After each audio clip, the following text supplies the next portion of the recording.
time you hear this, I bet you the sun is shining, the birds are singing, and life looks rich with promise and light. As we record, it's not so much like that, but that's okay. That's okay, because, by the time you hear this intro is intended to match life then, not now. So, we have a bunch of stuff. It's the Shed Dogs. You're in the shed with the Shed Dogs in case you somehow stumbled here from somewhere else. Who knows? Stick with it. You'll find it rewarding, entertaining.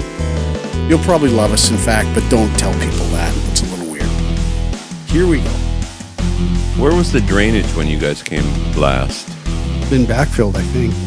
You showed us when we were leaving last time. And what was there? Where the sump was and where that other drain thing was. Had I put the bricks back? Probably, maybe not. I thought it was... I must be wrong. I was thinking it was backfilled when we left, but no, I don't think it was. Well, it was backfilled, like it was full of gravel there. But I think since then I've Paved replaced the bricks. Very nice. But then the next big rain, there's a big puddle in front of the suite door. And I think what I did was I used this crush, this 3 millimeter crush on top of the big gravel. Mm-hmm. And I think it's almost impervious to... It's too crushed. Yeah, to water. So it's like those all-weather soccer fields where it packs down into just pavement. Yeah. Anyway, so what I did was I just took out a 3-foot triangle where the puddle was, dug a hole, filled it up with gravel, and put the bricks back on, and it disappeared the puddle. Nice. Nice. There was that. Always satisfying. Solving water issues has to be tops on the list. That's one of the reasons I'm this cold today is because I did some of that outside my car before I drove over. Yeah. I cleared, and I'm not even wearing my waterproof shoes, but I can't stand it when there's a big giant drain there, but there's leaves. Yeah. And the leaves gather up and then they deflect all the water and rubbish into the street. You're a good citizen, Skip. I'm a cyclist, and I don't like it when there's gravel washed across streets at all. Well, driving over here, it's very rainy today, and driving over here, there was lots of little puddles here and there. I was thinking, where's that Aussie guy when we need him? Yeah, there's giant puddles at both ends of the second Narrows. Big, honking, hugies. Yeah, well, that's big rain. So the other thing was that Susan finished her Belfry run recently. And then, so in the middle of December, she had a surgery on her face for the third time for cancer on her face. Oh, yeah. Same type that I had, maybe? Perhaps. Yep. But this was on her eyebrow, and she showed me a picture, which must have been while she was there. And it looked like there was a bullet hole right there. And then, so she comes home with a bandage on it, of course, and she can't do anything for, I think they say 6 weeks. Like, you're not even supposed to tip forward. You don't want any pressure touching the inside. So that it doesn't heal. Yeah. Yeah, the stitches and stuff. But she took the Band-Aid off, and you couldn't see anything. Like, nice. So they do the operation, and then they do the plastic surgery right away, right? Right. And it was fairly spotless. Yeah. So anyway, should you get them to take some wrinkles out while they're in there? Yeah, that's what I'm going to do next time I go in. Could you do a little tuck? Because I'm tired of this chicken waddle here. So then she goes back to rehearsal January 1st. Not a day off for the rest of the rest of the world has a day off. She goes back into rehearsal to start the tour of Burning Mum for the Arts Club. So she has 6 days of rehearsal. She's just done the show at the Arts Club, but she's also just done the show at the Belfry since then, right? So it's fresh in her mind and everything. Mm-hmm. Is it so? It's a tour across Canada. No, it's New West, North Van. Okay, gotcha. Surrey, etc. And then she'll go at the beginning of February. Sometime in February, she goes and does some time in Edmonton, like a decent run in Edmonton. Is that oxymoronic? A decent time in Edmonton? I don't know. Just want to know. Careful, Skin. We have listeners everywhere. I know, and I spent time in Edmonton, but only in the summer, and I'm pretty sure the winter is dreamy there. The summer I did not care for. And were we asking about how well paid she is? She's getting paid the same amount of money that we got for Sexy Laundry which was 25 years ago, exactly the same money. Wow. For a one-woman show Right. that's 2 hours long, and I Yeah. don't care who hears it. Right, because Well, and she wrote it too. people get the enjoyment out of the show. It's not like, oh, there's 4 actors, so I'm enjoying this show 4 times as much as a one-person show. It doesn't work that way. You Exactly. get entertained, and the production company has very, very low costs. Yeah. And the actor has to work 4 times as hard to pump out that much entertainment. Yeah, Exactly. She's got to memorize way, way more. She's got to stay up through the whole show. She can't go, oh, thank God it's time for Fred's monologue. Yeah, she can't turn her back and let her you know, face react. sometimes relax. 2 shows a day, which is, a killer. So anyway, she starts rehearsal on the 1st. Shortly thereafter, she has a bout of, we're not sure, diverticulitis or bladder infection. I take her to emergency. They're not sure. They take some tests, and it's one of the two, they say. Here's some antibiotics that she's had before. So she calls in sick. She's got 6 days of rehearsal, and I think this is the 3rd day. She calls in sick. Well, all of a sudden, the Arts Club isn't a very efficient place usually, but they said, okay, we're going to get somebody to go on for you. You take care of this. So who do they get? Patty Allen. That's not the first time this has happened, is it? Well, it's weird because, the 2 prominent women in my life are doing this show, right? And I'm a little bit conflicted about so like, should I go and see her perform, Patty Allen? Which I did last night. And Susan's better. I'm sure Susan probably could have gone on last night, but I think Patty Allen had a contract, and so she went on, book in hand. Oh, okay, because... She's holding the script, the 42 pages. And they probably explain beforehand. Yes. Yep. But on that note, it was at the Anvil in New West. So... Jeez, if you're Can you paying imagine me doing it, where I have to keep rereading the sentences? Yes, actually, I can vividly imagine that. No, but I mean, if you're a paying customer at the Anvil, how do you feel about this? Well, I'll tell you, Skinny. I could have stood up in the front and read the damn book. What's going on? I think that you was probably the next. That was the you next. probably enjoy it. That's my guess. Yeah, probably. So, as we're going in, somebody's having a little something with box office. I just sense that, right? Oh, they're at the ticket. They want their money back. And all there is there's a piece of paper stuck to the bio board where all the pictures of everybody who's working on the show are there, right? Yeah. There's a little, tonight's performance will be performed by Patty Allen. They put it right over Susan's face. No. Yeah, they just tacked it right in there. So there's something going on. I'm not sure what the thing at the box office is, but then we sit down and these women come up and they luckily were right behind us. Well, if they gave us no warning, I said to them, could you not send us an email because the actress is not going to be, it'll be some substitute for, if I don't like it, I'm leaving after at intermission. And there was much talk about this, so it was really quite fun. It is pretty interesting. Hopefully she was strong enough that...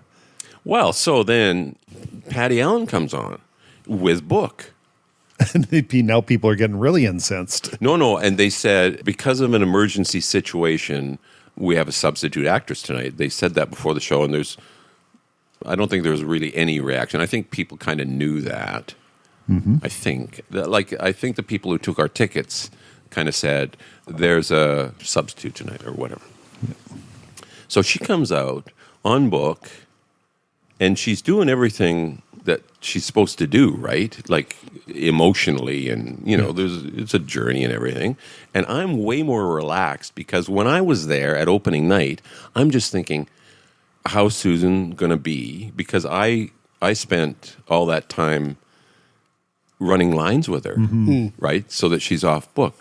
And so I was really anxious on opening night, that she's got a prompter there, but it's hard to sort of go between now I've got to check where, Right, where am I? Anyway, Yeah. I was much more relaxed, and she's getting laughs, she's getting this and that, and at intermission, the ladies come back, right? Uh-huh. It's good, isn't it? Oh, yeah, it is. It is really good. You better tell Patty Allen that. Oh, yeah.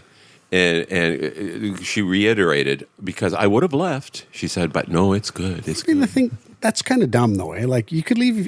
You want to leave. Like, you can do that for any show, whether it's the regular actor or a substitute or a kindergartner. Yeah, It just doesn't matter. You can They were leave. incensed, though, that they didn't get some sort of email notification, I think. So they must be season ticket holders. I thought about Perhaps, that. They must, perhaps. because what? Do you give your email address when you buy a ticket? No, you just give them money.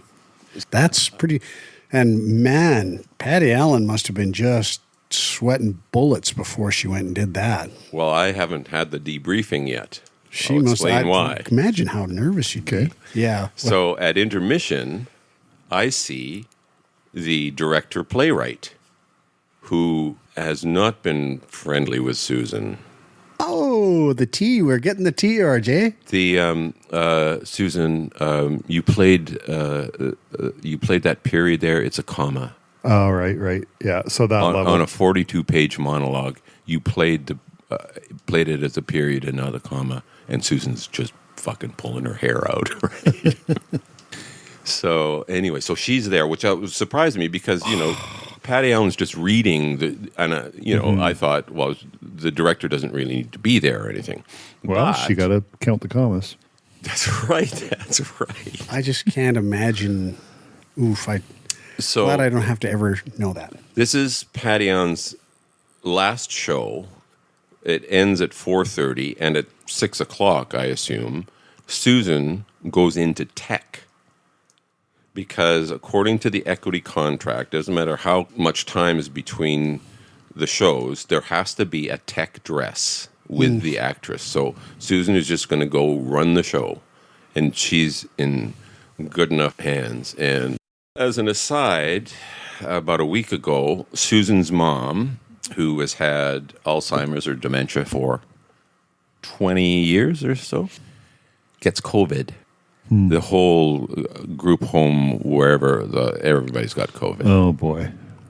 She flies through it, and she starts eating, and everything is great. So then yesterday morning, Susan gets a text that she's not getting oxygen or anything. So at intermission, I check my text. Doreen dies. Right after the show started, probably. And I think, okay, so what does that mean? So we're going to go out, and it's already affecting Susan way more than I thought it might, because it's been 20 years that she's not been a part of her life, right? But she visited her, this summer at a wedding, so she saw her, and so me and Alan we're going to see Patty Allen, me and Alan Morgan. So we go out for a smoke right after the show. And just as we're about to get on the elevator, I hear Mieko, the director, way up 2 stories behind some glass. Kevin, stay there. So she comes down. She's got a bouquet of flowers. And she says, "Oh my God, I'm so sorry. And obviously, Susan's texted the stage manager, at least. I don't know if she texted Mieko. And she said, these flowers are for Susan. It was because, sort of, get well, because she's come back after her illness, right? And so, but give these to Susan. And so then... So the flowers are for the get well, not for the death. Not for the death, but Mieko is sort of beside herself, like she's aware of that as well. Yeah. She's so sorry that this has happened, and I've got this kind of blank look on my face, like. So anyway, she says, "So come with me because I'll take you to the dressing room to see Patty Allen." So we go up, and of course, Patty Allen comes out. And I'm holding a bouquet of flowers. Jeez, you should be writing this all down, like, so that you can do it.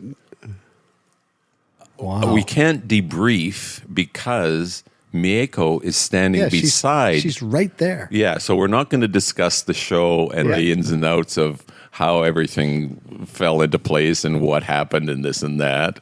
So, and she didn't say anything, and obviously she didn't know that Susan's mom had died in the last 2 hours. Patty right? didn't know, she didn't know that, right? So, and then at some point, Mako said, "Well, we have to go and talk," sort of pulling Patty Allen away. So she's booking her in case Susan. Well, I'm not sure because Susan would get.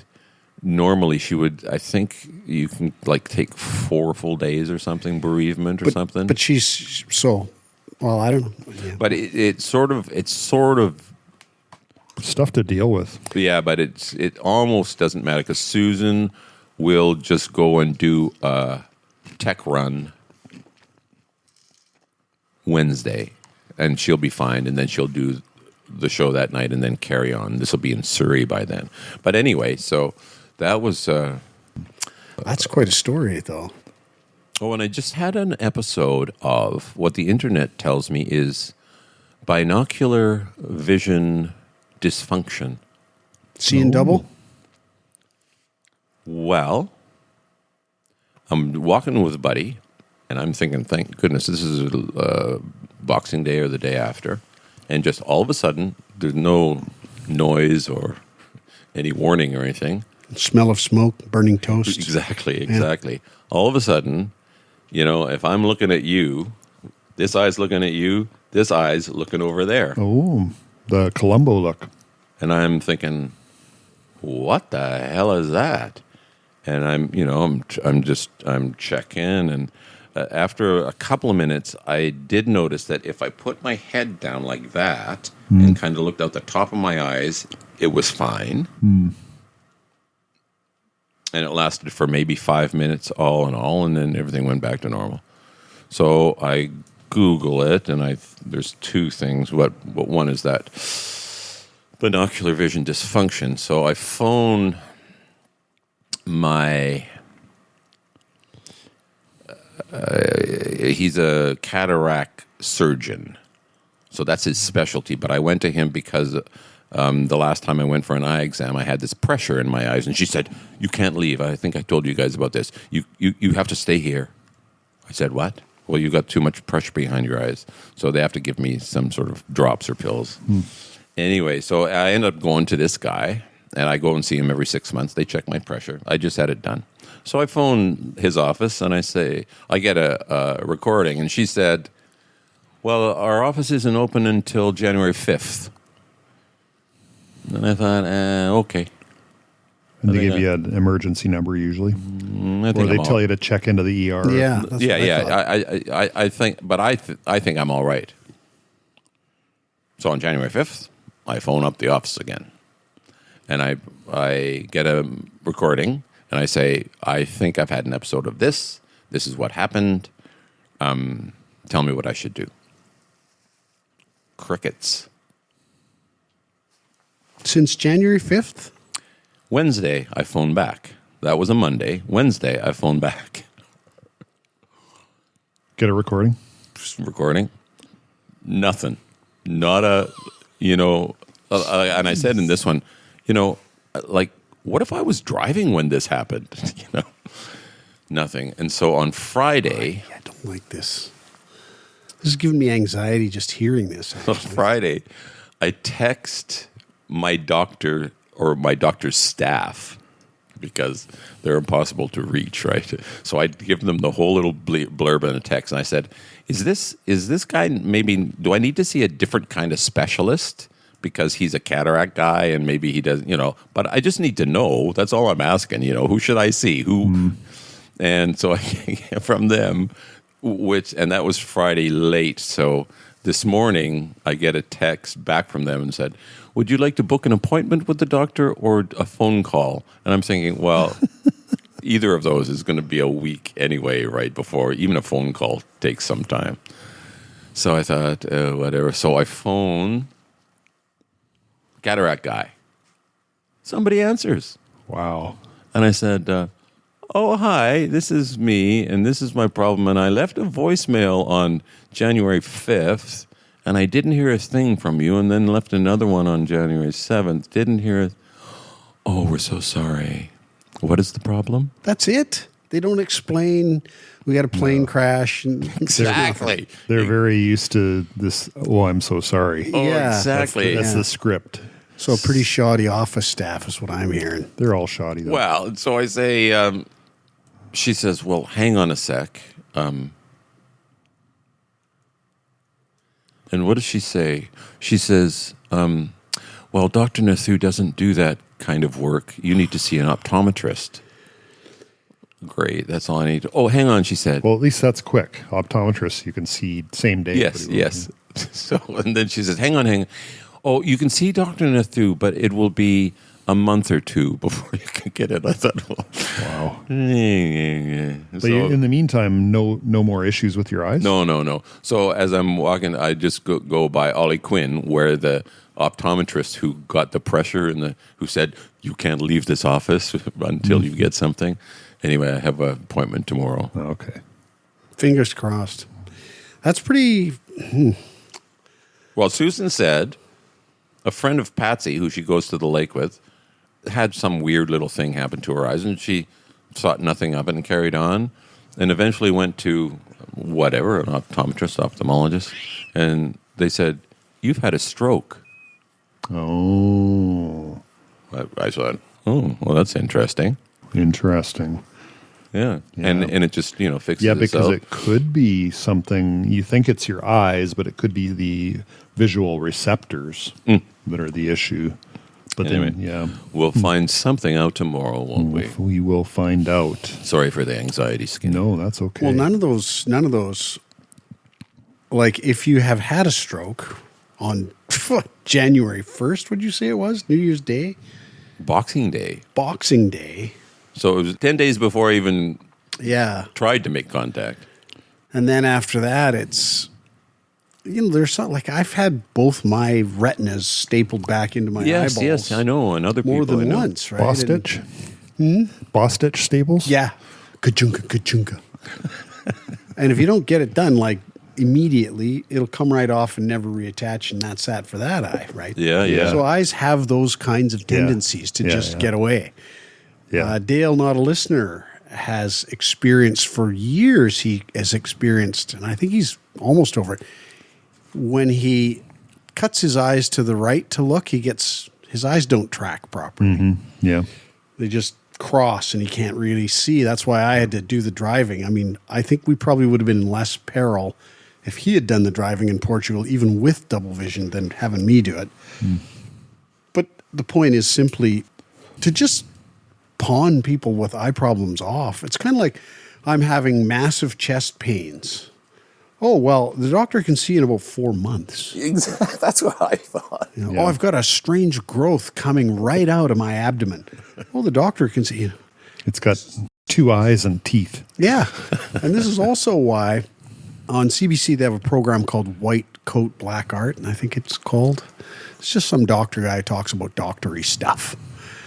And they were talking one episode that I happened to hear because I was driving someplace about this increasing tendency for healthcare issues to be pushed off to an already overloaded emergency care network because GPs are swamped. You say, I think my heart's skipping every third beat and I can't catch my breath, and I'm going to have to disrupt 83 people to find out that you're just having anxiety, That kind of stuff that you're talking about there just sounds like, holy smokes. Well, and that's the same thing with the whole texting my doctor, and that you got to. I haven't seen her in a long time, but I've talked to her a few times, right? But there's always a delay. So, she must have full days of just returning phone calls, right? So everybody's sort of cutting back and. Well, so, all right, then, panel, are we in favor of two-tier medicine as privileged white males, or are we not? No, I say increase taxes and hire more doctors and nurses. I think so, yeah. I say crack down on the doctors' union, which is the college of physicians in each place, and also have a look at the administrative load for real in doctors' offices. I got a feeling, my doctors told me that they've made changes in the last couple of years to the kind of reporting they want doctors to do. It has become just overwhelming, the amount of administrative work they have to do. It's all going to be with a view towards understanding where money is going. It's one of those things, right? Well, now where the money is going is filling out forms to tell you where the money is going. That's our major expense here in my office. That's something going on with that. So that's it. You're going to find out about this someday soon? Well, tomorrow I'll go see her, and will she say, "Oh, you better go get a scan or something," right? Yeah. I mean, I don't know.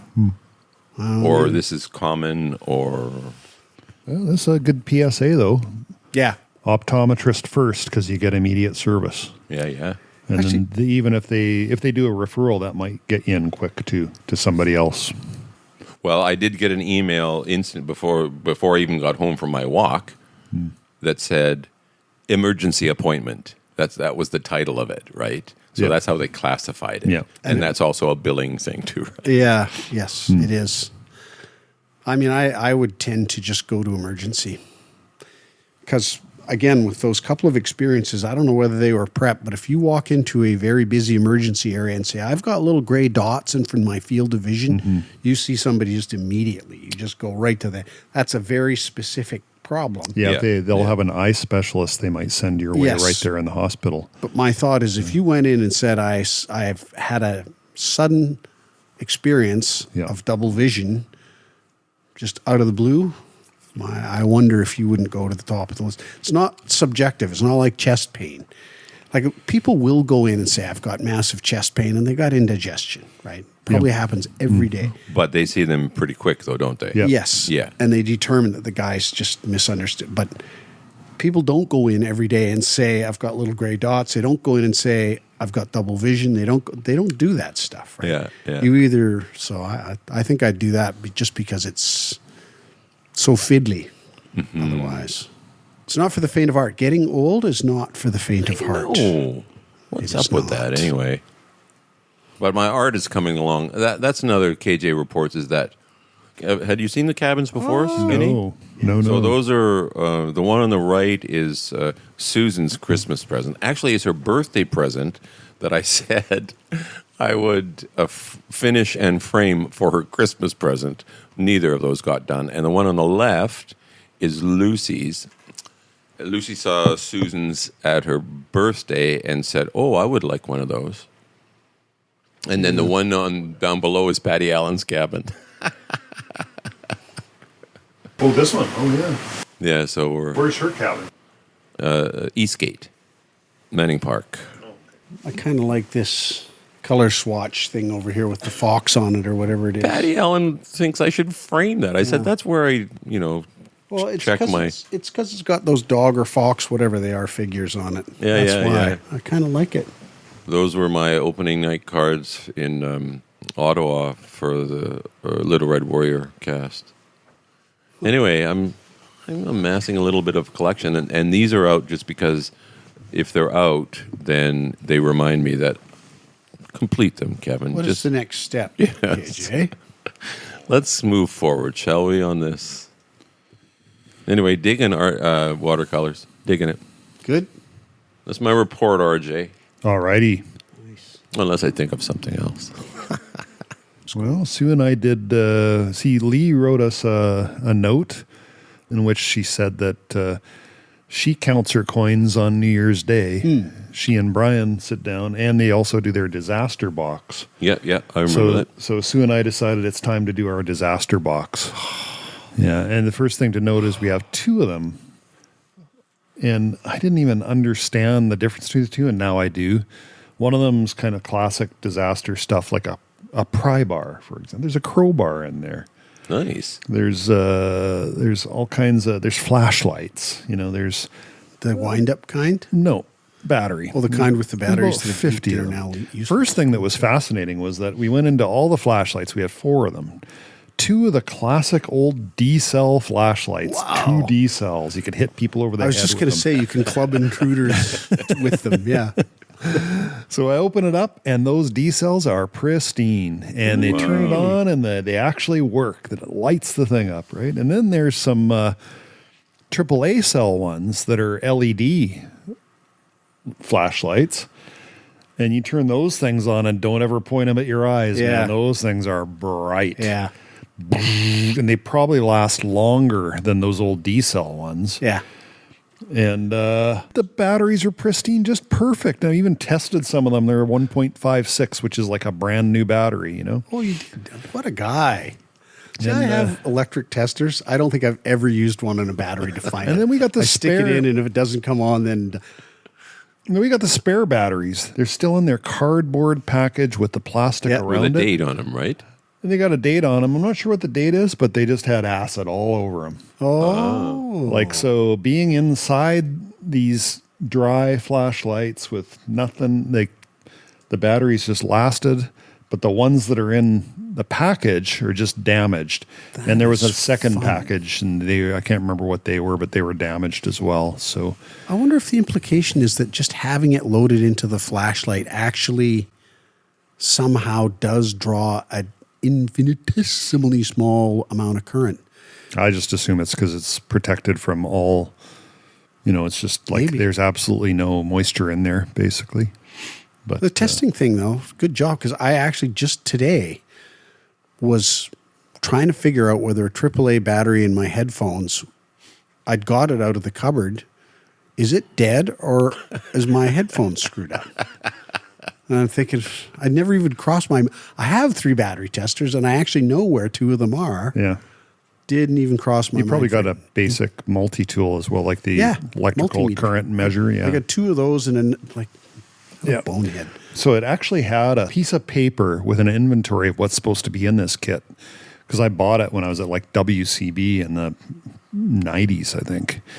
And okay, here's the thing. So of course I decided to do a spreadsheet, right? And then I took a photo of this thing and clicked and dragged the text, did one single paste into Excel. It was just pristine. Just populated an actual sheet? Yeah. Or stuck the image right in the of it? correct cells and everything. Whoa. I had to add a little header for the this and that, right? Somebody somewhere knows that guys like you will write a letter of complaint if you don't get to write in your little headers. And then Sue said, okay, so let's just have a quick look at what we have here. I'm going, well, we got to pull it out one at a time. She goes, no, don't do that. I go, yes, we have to do that. So each one gets pulled out, checked off on the spreadsheet, right? Sue, wherever you are, I feel your pain. Yeah, well, she acknowledged at the end there that it would be impossible if you didn't do that, right? Because you go in and you can't find stuff. Like you don't know whether it's buried or whether it's just not there. You got to, anyway. So we got all that, and then it turned out that the other bin that we had was food. I didn't realize how we'd separated it all out, but we also have the survival food and water in a separate bin. And that's kind of what I was going to be my guess. And it's all down in the basement in one corner in the house, in hopes that being right in the corner will have hopefully some good support, or we'll be able to get in and drag it out in an earthquake. Good thinking. But, but I mean, the pry bar is going to be in the box, right? That's right. That's right. And then it's one of those things when you're going through and you're thinking, what else do we need? There's always one that you always need more, right? No matter which way you look at it, you need more. So this time we're going, well, what about those power outages? Both the power outages from a true disaster, All your wax candles are down in the basement, the darkest, most which isolated last a part long of the time. house. There's those power outages, and then there's also the inconvenient power outages that are 2-3 hours kind of thing. So we actually sprung for a power station, lithium ion, 26 pounds, about 14 inches long by 8 inches wide by a foot tall. It's got 5 plug-ins on the outside, plus 4 USB plugins, and we're quite happy with it. Actually, it's a uninterruptible power supply. So the idea is that in a inconvenience power outage, which is almost every power outage, the kind that you really don't need one of these things, but it's kind of nice, right? Yeah. You can plug in certain items. So the refrigerator, for example. Oh. The Wi-Fi. Yeah. And the TELUS, because I also asked the bot, hey, if If there's a power outage, is it likely that you'll also lose your DSL, which is the technology behind TELUS, the fiber? And you go, yeah, no, quite often you're going to still have your fiber network coming in because the head office is far enough away from your neighborhood. There's a good chance you'll still have internet in a power outage. Plus, they have pretty sophisticated alternate energy things. Yes, they do. Yeah, they'll have generators and everything, won't they? Yeah. So anyway, the setup we think we'll have is I'll have a uninterruptible power supply mode sitting under the computer area. So that's the TELUS equipment will automatically stay on. TELUS won't even know, that equipment won't even know that the power outage happened. It's that fast to kick in. Then we'll run a long extension cord to the fridge and one extension cord to our Wi-Fi router. Tell me more about this battery, this lithium thing. Yeah, you plug it into the wall and it charges up pretty quick. And how long does it stay charged? If Well, there's no power? that's the whole thing. And it just depends on how much you're using. So it will run out pretty quick. Like the fridge itself probably would run it out in about 10 hours. Oh, that's quite a while. I'm surprised it's that long. Yeah, and if you add in this and that, and the next thing you know, because you're going to want to run a light as well, but that would be an LED light. Does it have a 220 socket on there? Just plug the stove in?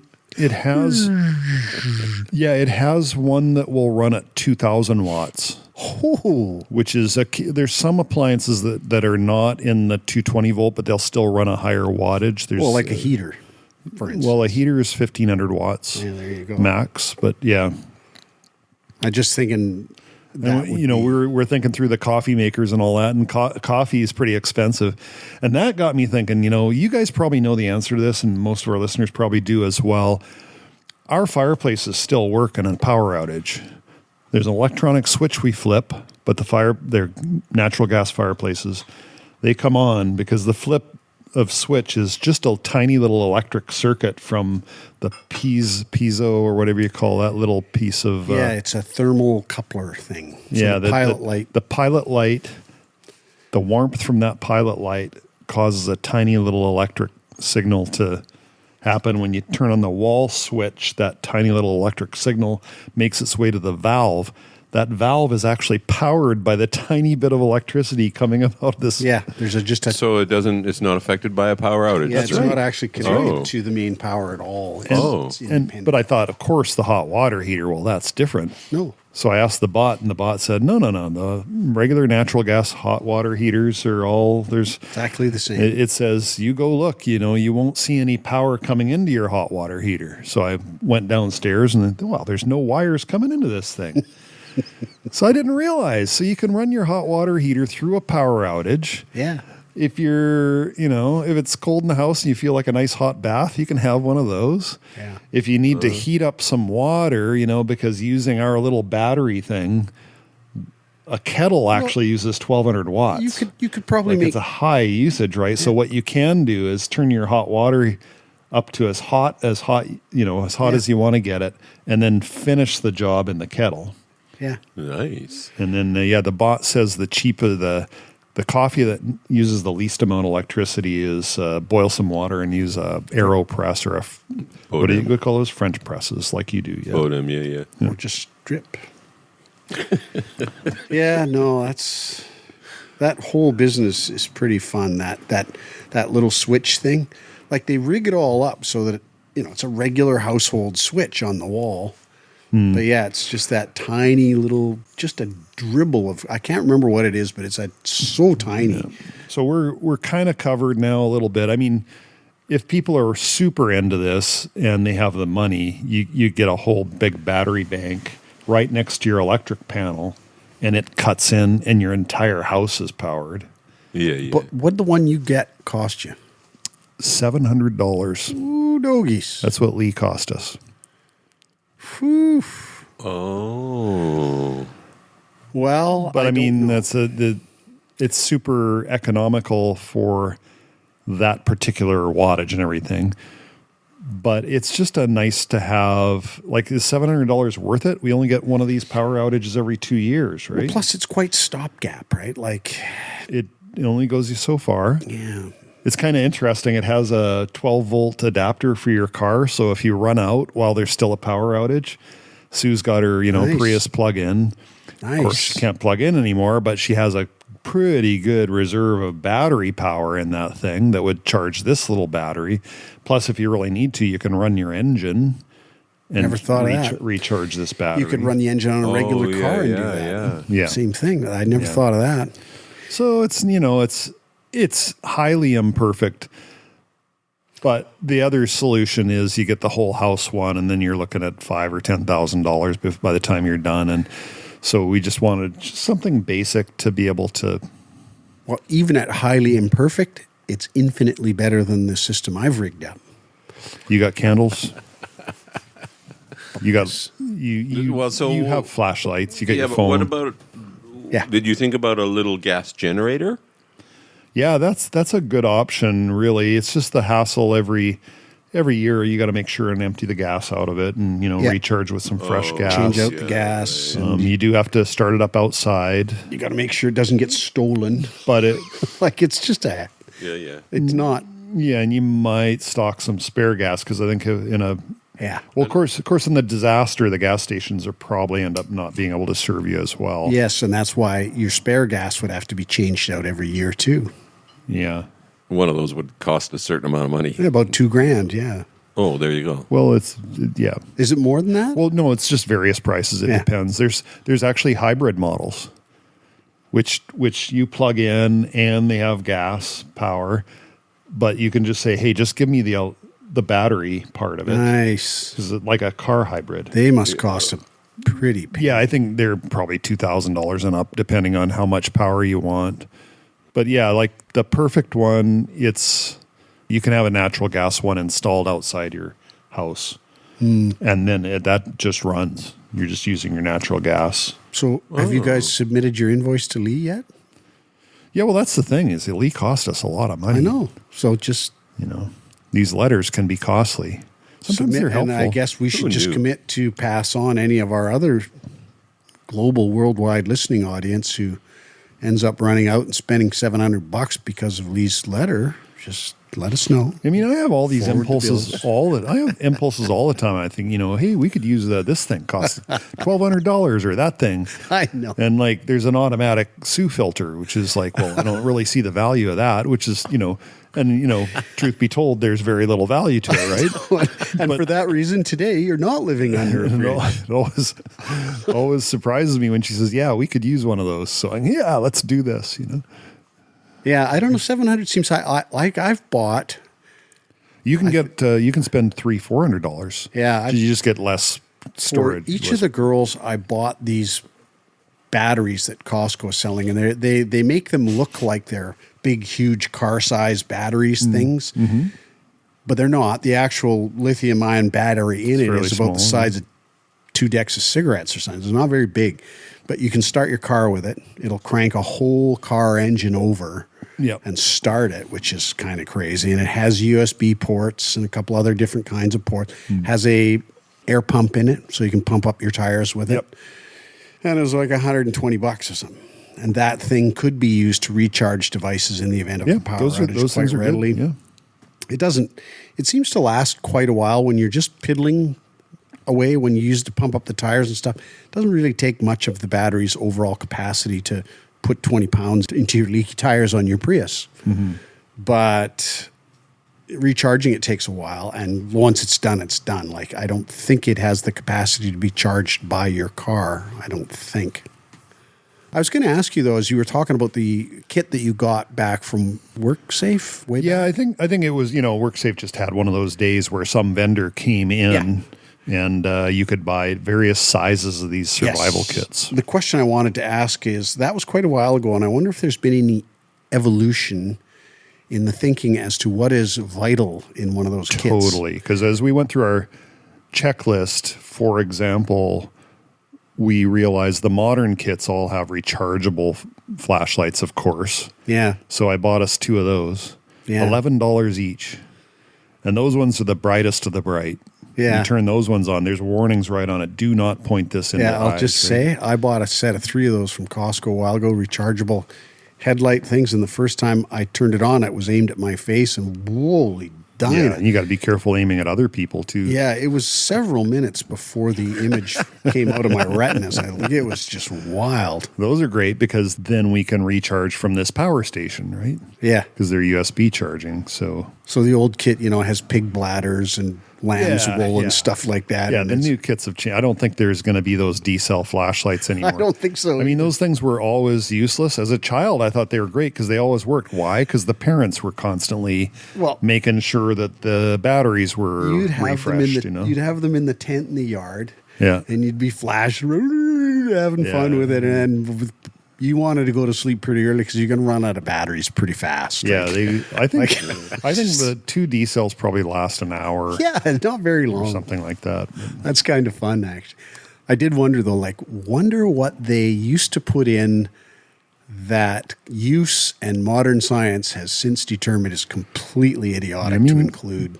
I think mostly it's probably USB power. Stuff is the main difference. I think they also come with your basic power banks, 10,000 or 20,000 milliamp hours. And those you have to think to. Yeah. There's a little bit of hassle to all this stuff, right? Because you want to keep this unit, this big unit that I have, you can tell it to only charge up to 80% so that its battery lasts a lot longer. Yeah. But they say you can use this thing daily for 10 years before it's depleted. And we're not going to use it daily. So we'll keep it at 80%. It even is aware of the weather in your neighborhood. And if a storm's coming, like today might count because it's been super rainy, it'll boost the charge up to 100%. How does it And then have when that that's awareness? all done, it drops it back down to 80% again you have to have things plugged into it, of course. How does it have, what is it, linked to cell service? There's an app, there's Wi-Fi, there's Bluetooth. You use your Bluetooth to set up the Wi-Fi, and that's kind of great, actually. it also has a fast charging mode it says, hey, don't use this unless you need to. Because when you fast charge a device like that, it kind of ages the battery a little bit every time you do Just that. one thing I want to But check. you can get the whole thing charged up in 45 minutes. Yeah, you would think that really kicks hell out of the battery. One thing I want to check, you said you could use it daily for 10 years. You mean deplete and recharge every day for 10 years? Yeah, because one of the uses for these power banks is not emergencies. It's for contractors who are out there on the job, and often there's no power. Playing super annoying 90s music at top So volume. they'll just plug in, exactly. They'll plug in their compressor, they'll plug in their little drills and whatnot, right? Their hammering machines. Well, that is, I think that's a good one. So really, thank you to you and Lee, really, for that one. I should be caring about that stuff. I have At the not, basics level, you should be aware of where your flashlights are and are the batteries charged up and all that. You like you said, you got some Costco ones, right? The ones for the car, and I just carry them around in the car all the time. Yeah, which means you know where your flashlight is. Kind of, yeah. They do have lights built into them, too. And oddly, I have bought 3 of those, and they're all different, right? Because they don't always just carry the same one forever at Costco. They have different. They're all different. I get the feeling that under the covers, a lot of them are the same, though. Different brands. You press it once, it's bright. Press it again, it's less bright. Press it one more time, and it's flashing. Yeah. When you're in an emergency, you set up your flasher so that people searching for you can find you. Yeah. There is a whole bunch of snake oil built into those things. Like I say, just the packaging itself, they put it in this rugged, manly He-Man type container. Tactical. Tactical, yeah. And it's just a dinky little battery with a bunch of wires connected. Mm-hmm. And it does have a compressor in it, but it's also got a written warning that says this thing gets real hot. It's like when I pump up manually with a bicycle pump, the tire on the car, I get real hot. You would hope that your manly tactical SWAT team thing didn't experience a similar degree of exhaustion, but no, it just works. It's a little hard out to get 20 pounds in. So do you use a bicycle pump to pump up your tires? I do. Since the shoulder surgery, I've had to back off on that. That's a bad motion. Probably back to the point where I can do it now. Like pumping up bike tires is the same sort of thing. Do you have slow leaks or something? Yeah. You know why? Because I don't buy new tires. You know why? Because people that listen to this podcast are not sending in contributions at the rate we need. I'm saying that quietly in case anyone is listening to the people that are listening to our podcast. I take it your tires still have good treads. No, actually, I need to replace mine this year. Okay, well, should we do anything more, you guys, before we do the intros and outros? One thing. To you right there, Skinny, I don't think Richie can see it, but that's my new UBCP award. Oh, this is awesome. UBCP, Union of BC, I don't know what the P is. Performers, ACTRA, right? Yep. Awards 2025.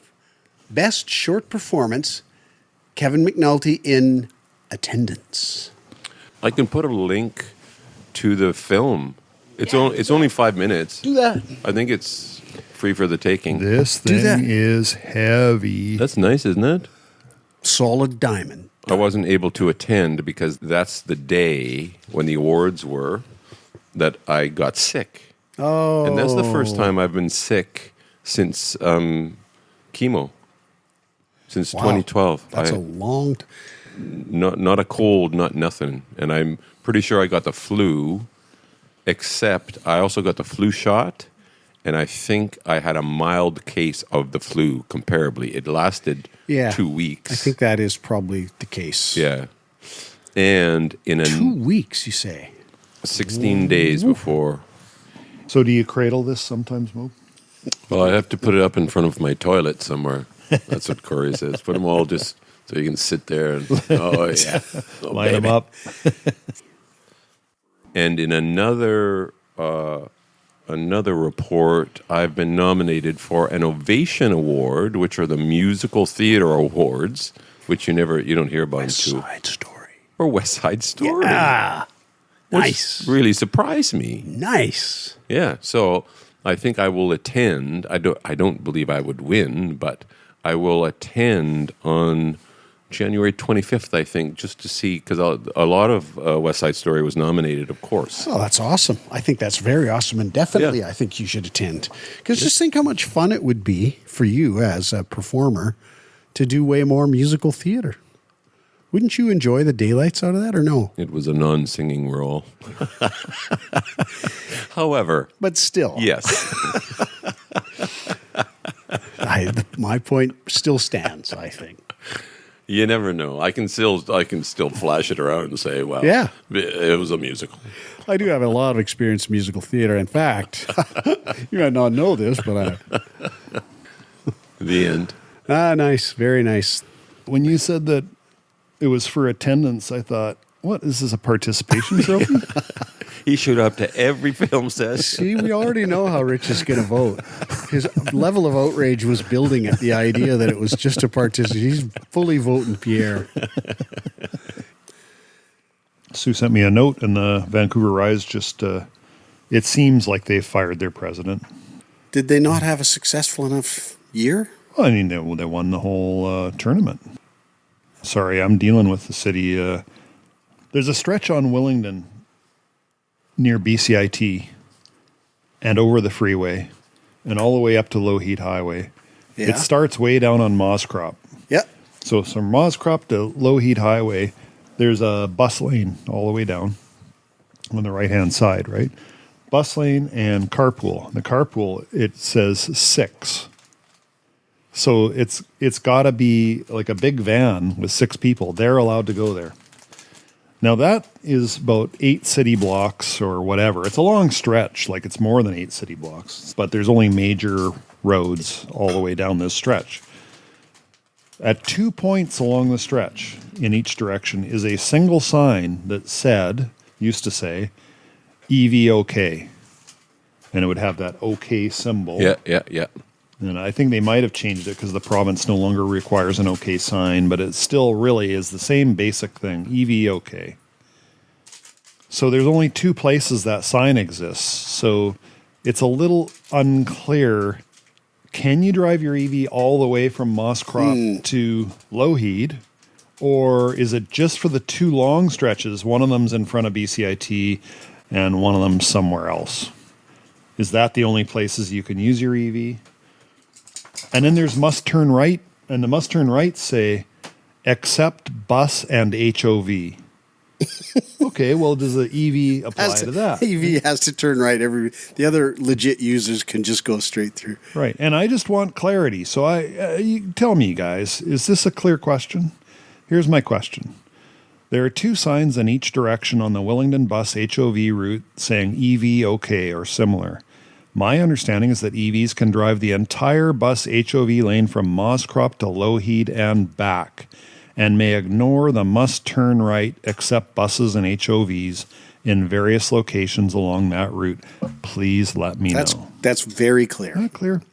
And I haven't read this response yet. Do you think he'll actually cover both aspects of my question? Lay it on us. Okay. But no, there's no chance they're doing it. Hi, Richard. As long as EV OK signage is present, then EVs are considered HOV vehicles in those lanes. As they are considered HOV vehicles, then they are able to drive straight through those must-turn right areas, as HOV vehicles are identified as exempt from the restrictions. Please let me know if you have other questions. So that's great. I was wrong. He clearly answered. He answered everything. I just want to do the final touch coup de grace, saying since there's only 2 of those signs on that entire stretch, is it fair to say that it applies to the entire stretch? If there's a sign in Victoria, does it apply in St. John's? I don't know. I mean, well, that's the basic question, right? Like, really what you should have ideally is every time there's a sign that says HOV bus, it should also say EV OK. Yeah.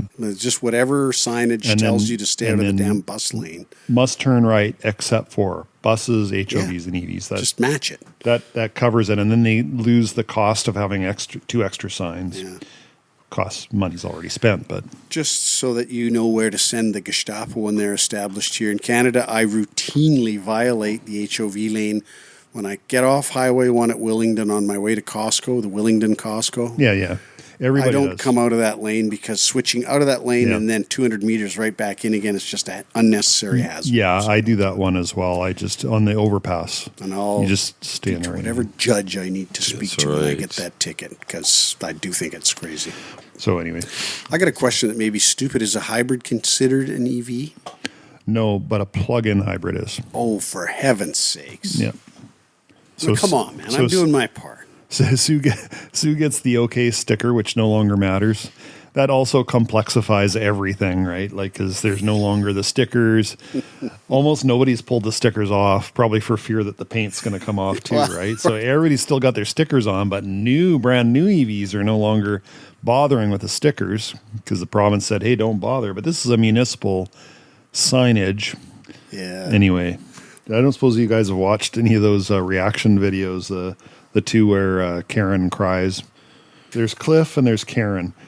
These are music videos, right? Yeah, and they watch bands, and they're both like about 28, I think. Yeah, and they watch stuff from the 70s and 80s, and they both say, "Man, I wish music was as good now as it was back then." So they're really into it, and I think their listenership is largely guys our age, or maybe people in their 50s. Maybe. Yeah. We're meaningless relics of a bygone time, but here's some validation. And he's a little patronizing of her, and she does not care in the least. She seems like they have a nice relationship. She's a really nice person. So they do all these classic things, and it's pretty cool. And she tears up super easily. Well, I was going to say, like, she seems to start crying when they get the title of the song they're going to listen to that she's never her eyes will, like, it's just because she's really into music, and you can tell this. So that music affects different people differently, right? But if the music has a certain drama to it, but in particular if the lyrics do. So, and then they'll talk about it afterwards, and she'll say, yeah, when he said X or Y, and I'm going, man, I only know that they say X or Y because I've heard this song 80 times. She can listen to something once and things stick in her mind, right? Yeah, I only know X or Y because I've imagined it half the time. That isn't Inagata Davida, for example. You know what I mean? Like, really makes the lyrics come alive. Watching these guys, I really, it is really get a kick out of it. And I just watch stuff that I know I already like. Yeah. I do sometimes read down the comment section. Sometimes people will say, oh, you know what'll really make Karen cry? And they suggest a song. And now the time has come. Out of the rest of those lyrics, The time has come, the walrus said, to talk of many things. Of shoes and that's not- ships I and did it sealing right. wax, of cabbages and And kings. kings. Way to go, boys. Way to go. See, we didn't maybe display it over these last, 40, 50 minutes, but it's all there. That literacy's buried deep, festering away. 'Twas brillig, the slithy toad, did gyre and gimble in the wave. All mimsy were the borogoves, and a something outgrade. I don't have theirs. Well done, both of you. I can't do that. It's the end, though. You've heard it all for now. There's plenty more to hear coming. I do recommend you go look at a couple of these links on the website. RJ puts them in there, month after month, year after year, patiently waiting for the listener that writes in and says, I did what you recommended and I looked at the thing and it was just fantastically entertaining and informative. But do go look. And enjoy yourselves and take care of yourselves. See you later. See ya. Bye.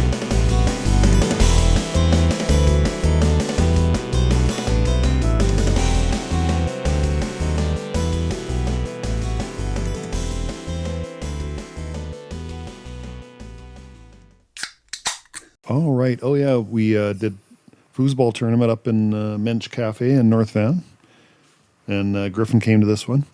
And there were 18 players there, which is pretty good. That's a big turnout. Booming. And one guy from Germany. Did Griffin play? Yeah, Griffin played. Oh. And Marvin from Germany came. And so the way it works is you get a different partner every round. And the computer system assesses how you've done. And then at the very end, it teams you up with someone for the playoffs. So I got teamed up with a rookie guy, and Griffin got teamed up with Marvin from Germany. And me and my rookie, we lost match ball in the semifinals, and Griffin and Marvin made it to the finals. They played right to match ball, and they lost on match ball. Nice. But and then everybody cheered for the winners as well. So it was just a really nice feel to it. That is good. That's excellent. It would be really fun if he decided he was going to get even remotely as serious about it as you are. Well, there's a standing order every time I go to let him know, and then he'll come when. Yeah, he'll decide in that moment. Yeah.